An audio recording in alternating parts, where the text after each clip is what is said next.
The reason we moved away from Drake was that we felt that we wrapped that story up on Uncharted 4. And that's really the motivation to find a new cast of characters that could actually carry on the Uncharted legacy. Uncharted is more than just Nathan Drake, and I think maybe makes people think a little differently about the Uncharted series as far as what they think of when they think of Uncharted. We started trying to keep it short. We started trying to keep it contained. But like all Naughty Dog games, you know, it's story-driven and we need the time to tell the story accurately. We needed to go into the past, dig a little deeper than, you know, the surface, and it just blew up. We started expanding to get character arcs developed, and before we knew it, it's a full game. We're treating it as seriously as an Uncharted game. The game could stand on its own as an entry in the series. It's going to be the sum of Uncharted's in terms of gameplay experience with some of our beloved characters, some of the most fan-favored characters.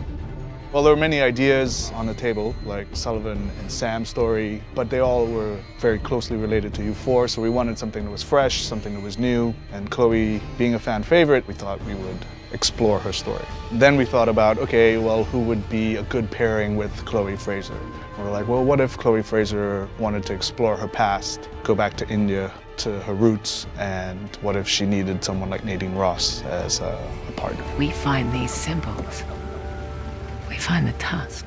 And then that was the kind of jumping off point of these two interesting characters together. We can put them wherever we want. We know that there's going to be fun stuff happening, and Chloe is more improvisational. Nadine is more logical. We know that there's going to be great conflict if we throw those two together. That's supposed to happen? Dunno. Chloe Fraser has interest in the tusk of Ganesh, which is a treasure that's in India that is kind of close to her. Her father was an archaeologist. He had tried tracking down this tusk before in the past. So for Chloe, there's a personal attachment to the tusk. For Nadine Ross, she is on the verge of bankruptcy. She's lost Shoreline, and she desperately wants to regain control.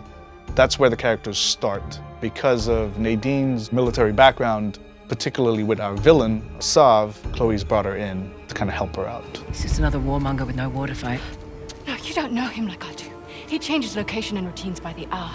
We'd be foolish to take unnecessary risks.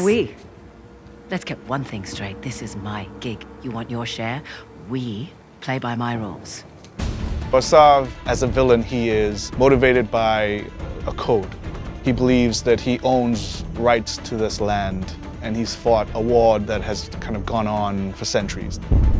So recently he has started rekindling this war to profit. Giving the player more options, I think, would be the highest level, encompassing way to describe what we're trying to elevate even from Uncharted 4. We have all those things at our disposal again, rope climbing, driving, we have the winch, stealth options. We have lockpicking now, so we have crates of things that you can find certain weapons or treasures in.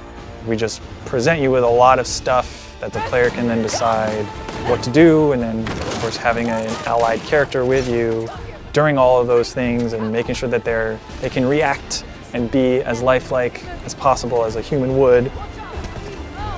We're taking advantage of the buddy system by integrating more of the narrative.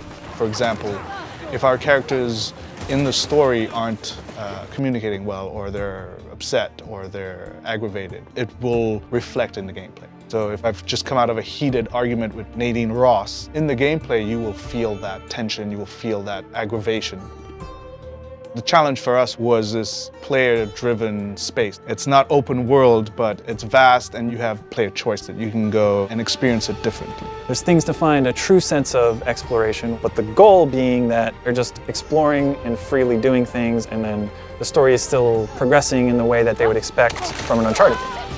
It's something we've never really done to the level that we're doing now in Uncharted.